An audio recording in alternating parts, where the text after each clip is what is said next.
The leaders of Russia and China could not have been more explicit about their relationship when they last met, 3 weeks before the conflict began.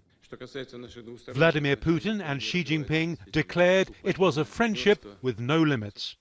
One expert says that means China will stand by Russia. I don't think China is sitting on the fence. China is supporting Russia, basically. It tries to be diplomatic, but giving the gravity of the circumstances, I think being neutral means a form of support.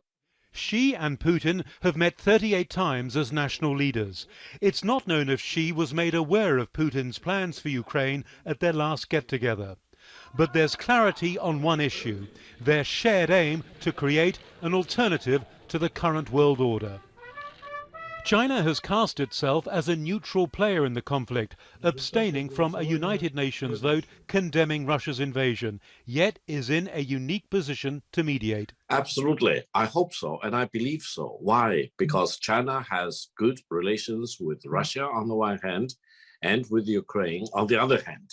And China does not have a stake involved in this military operation. And China is objective, and as China is also neutral. China's foreign minister insists his country respects the sovereignty of all nations, including Ukraine. But the legitimate security concerns of all countries must also be respected, including Russia's.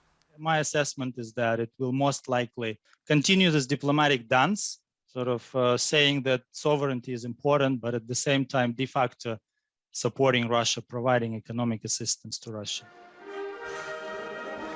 This is a complicated crisis for China. Despite its close partnership with Russia, its economic future depends in large part on good trade relations with Europe, a Europe that's now united behind tough economic sanctions on Russia. And there's an added twist.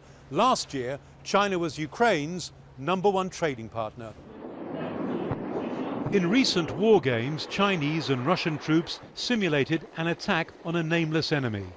In Ukraine, though, China insists it's not taking sides, a stance that analysts argue might be harder to maintain the longer the conflict goes on. Adrian Brown, Al Jazeera, Hong Kong.